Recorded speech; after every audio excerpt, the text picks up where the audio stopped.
Hello, everyone. Welcome to week 2 of CST 8300. Um, we're going to kind of be on the theme of getting organized this week. So just a quick overview. We're going to kind of talk a little bit about plagiarism. We're going to talk about time management skills and the importance of that. We'll talk about goal setting a little bit, and we'll also talk about study strategies today. So this is to set you up for success in all of your courses. So starting with plagiarism, the college has a few policies on these, and I'm not going to read them out to you because that would be super boring, but you can definitely take a look at those on your own time. And your work, every time you submit through Brightspace, is automatically checked for plagiarism. So we have an app that's installed for every single prof and all their courses called Turnitin, and we are able to see if you have taken your work from other places. So that includes obviously anywhere on the internet, but also if someone has taken this course before and has submitted work, we have a huge database that it'll pull it up from and say that you've plagiarized it. So it'll be able to see if you've stolen anything or if you've shared an assignment with someone. So plagiarism is about stealing thoughts and ideas. So it's important to keep that in mind. So it's not only just copy paste words. So if you use someone else's work, it's really important that you cite the source in which you got it from. So your program generally uses IEEE as a citation style. In my course, I'm really not picky. Like MLA is fine, APA is fine. But for your other courses, you might want to consider what your prof prefers. Depending on the severity of the plagiarism, there could be some severe consequences. So obviously we don't want to see any of that. This is just basically a giant, please do not do this. So some examples of plagiarism and academic dishonesty, it would be sharing your work with another student and allowing them to copy the assignment. That's an obvious one. Resubmitting your own past work without permission from a professor, using photos, videos, and audio without citing it, copying and pasting without using quotation marks, even if you do cite it. There has to be some kind of proper citation within there. And paraphrasing information from online without a citation. So even if you're not directly copying and pasting, even using something that looks a little bit similar to what you found online without properly citing it is still plagiarism. So just keep that in mind. Okay, time management. So time management strategies. I recommend creating a semester plan and definitely weekly schedules to keep you organized. You're going to end up completing one of these personal success plan assignments for this course. And honestly, I've gotten nothing but great feedback from this. This is always saves people in the end, and it's a really good study habit to keep in mind as you progress through your education. So on another note for managing your time, sometimes we're most productive if we're able to commit to a certain like work-life balance. So maybe trying 52 minutes of work and then 17 minutes of a break so that we're not constantly just staring at a screen and trying to do work, because sometimes that can be counterproductive. So yeah, the reason 52 minutes and 17 minutes is something that I've found in some academic research that shows that that is like the optimal um, time, but obviously do what works for you. So choose a dedicated and appropriate workspace. This is huge. I personally, when I was uh, in post-secondary education and I was studying, I would often try to like do work either like from my bed because it was cozy or on a couch. And that just like didn't allow me to do work in a productive way. So having an actual dedicated area like a desk or a table that you always work at kind of puts you in the right headspace, and it allows you to be in a position where you're not straining anything, and super important to be ergonomic when you're working. So trying a strategy called a one-touch policy means when a task comes up or you're faced with anything, whether it be an assignment or a priority, you do something with it right away. So you decide immediately what you're going to do with this task. So for small tasks, if you can complete it within 5 minutes, maybe do it immediately. For larger tasks, decide the next step. So okay, it's going to be done tomorrow, or it's going to be done next week, and then do it immediately when you say that you're going to do it. So how to prioritize. In general, prioritizing is it's important because you can decide what's super urgent and what's not. And if you're having trouble getting started, maybe you'll want to consider starting with more easier, enjoyable tasks that'll help motivate you. I personally like to make these big checklists, and then I go through, okay, what's like the easiest thing I can do right now just to get something off my checklist. And that's a strategy that I personally use. So assignments will often take 2 hours per 5% of value, so be careful about spending too much more than this. It might be better to move on. If you cannot complete everything, prioritize assignments that'll give you the most points for the least amount of effort, which makes sense. So an assignment worth 5% that takes 45 minutes is good value. An assignment that's worth 5% that takes 4 hours might be a better one to skip if you have to skip it. So just obviously some common sense, but just thinking about assignments in the long term. So procrastination is a huge part of my life personally. I struggle with procrastination all the time, but it's not always a bad thing. There's such thing as positive procrastination. So you shouldn't intentionally procrastinate, but if you end up, putting something off, it could have a few benefits, which is good to hear. So it can help with creative thinking and decision making by giving you more time to think before completing a big task. And it often causes you to prioritize and complete tasks more efficiently. And an approaching deadline is a very powerful motivator, obviously. So procrastination is very normal. It can also be a little risky and a little tricky.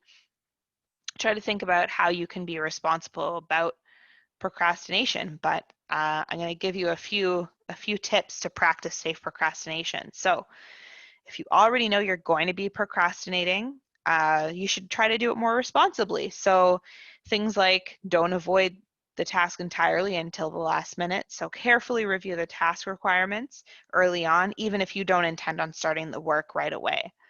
Aim to have a complete understanding of how much time and effort it will require. So you can kind of picture the chunk of time you'll need in your head prior to actually starting it. And this will help you avoid last minute situations where you discover the task is much too large to finish in time.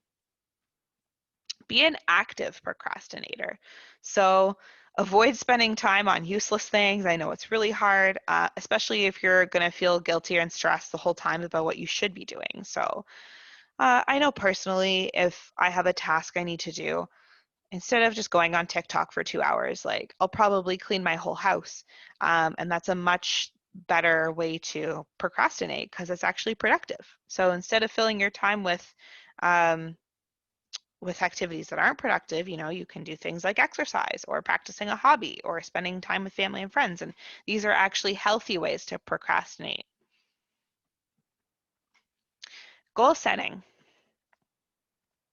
So the first step in goal setting is identifying what you'd like to accomplish.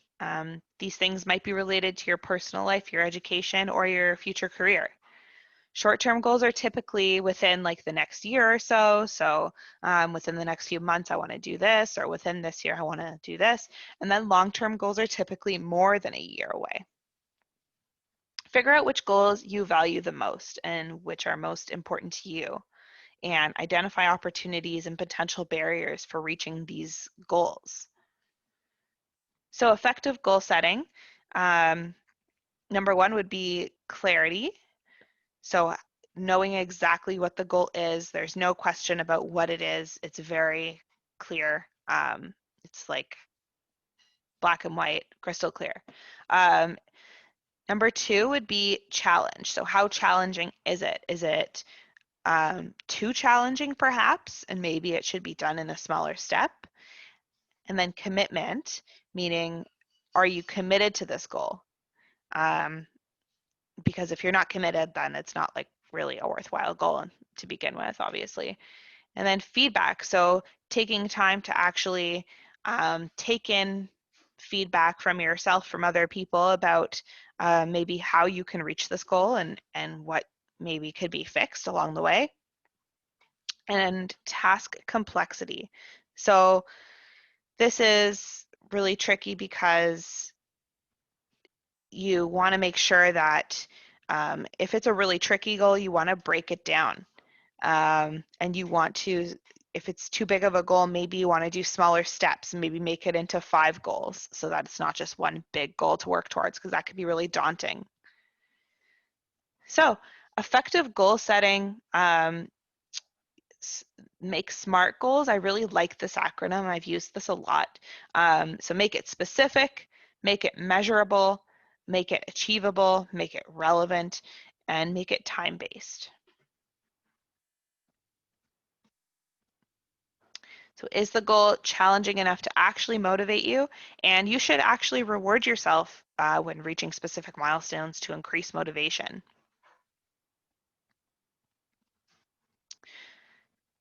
So commitment, so be clear about what you're willing to invest in this beforehand. So are you willing to invest time? Are you willing to invest a lot of effort? Or are you willing to invest cost, like actual money into this goal? And obviously choose goals that are aligned with your own values and things that are possible for you. So regular feedback will help you reconsider, will help you pinpoint things that that can prohibit you from reaching a goal. And feedback doesn't have to come from other people. You can actually just measure your own progress and do some check-ins with yourself to make sure that this feedback is useful. So allow enough time to achieve complex goals. I already talked about maybe making more manageable chunks if necessary. So instead of one big goal, make 5 separate smaller goals. If you start to experience excess stress about meeting the goals, they may be too complex or unrealistic to begin with. Should you tell others about your goals? So I've attached a video. I'm not going to play it through this lecture video. I'll attach it separately so that you can watch it. Okay, study strategies. So some study strategies I'd love to discuss with you guys is spaced practice, stoplight technique, retrieval, elaboration, switching, and multiple approaches. So this is spaced practice, so avoid cramming everything in at once. So spacing out your studying over time, so 5 hours over 5 days is more effective than 5 hours in one day. Use effective study strategies, not just rereading things. Studying over time is typically less stressful. So the stoplight technique, you go through your study materials and you mark concepts. So this is really helpful if you're taking on a huge amount of studying and you just want to kind of label things as, I don't know this at all, I know this a little bit, or, oh, I know this really well and I don't really have to go over it too much. So this will help you to prioritize. You know, you can color code this however you want, put different post-it notes, just so you know, okay, this is something I need major help with and I need to spend more time on. And this is something I know a little bit about, but need to focus on as well. And then this is something I know super well and I can just review it quickly. Retrieval. So put away study materials and write out everything you know is a good way to do that. Compare for accuracy afterwards, noting any important details you've missed. Take practice tests if these are available, or come up with a list of potential questions. Don't only focus on definitions, work on recalling main ideas and links between concepts and examples. So a lot of people get stuck on memorizing definitions of things when really they should be figuring out if they actually understand the links between different things and their concepts.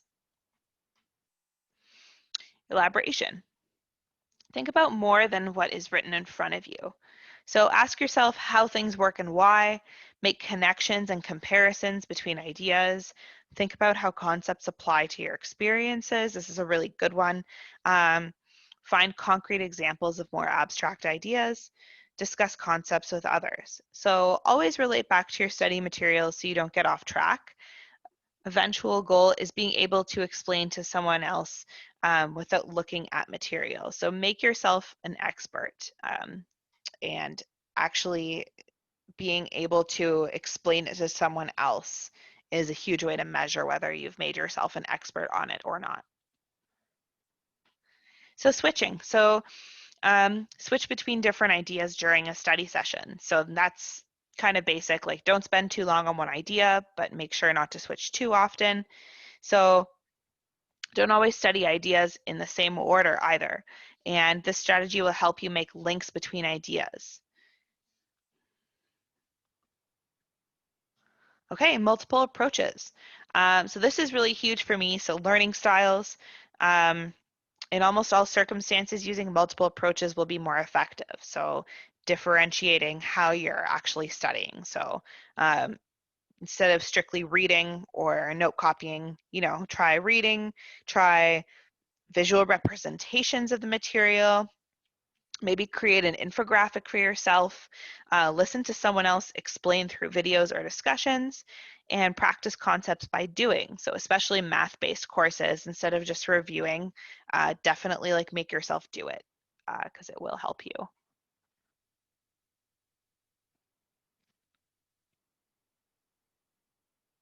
Okay. So I just wanted to point out in getting organized for this week, I do have the resources here for the videos for you guys to watch. And there is an optional Zoom lesson that you can click into this week. And there will be, I'm just going to go over in assignments.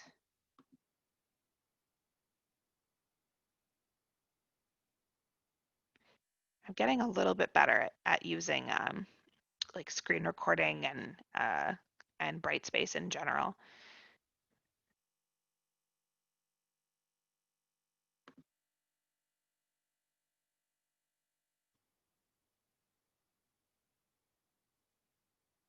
Oh, my computer is like glitching.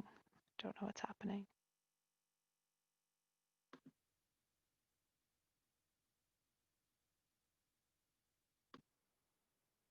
Okay, so I figured out where I wanted to go.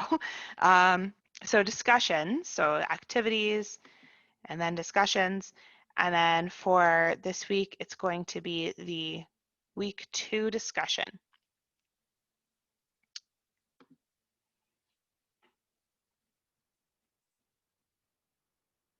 Okay, so that's where you can find it. And if you have any questions, don't hesitate to reach out. I know that some of this stuff is kind of, it could seem like, okay, I know my studying skills, I know how to set a goal, but sometimes it's nice to think about it and share your thoughts about this with others. And this course is beneficial, I promise. So thanks for tuning in and good luck with your second week.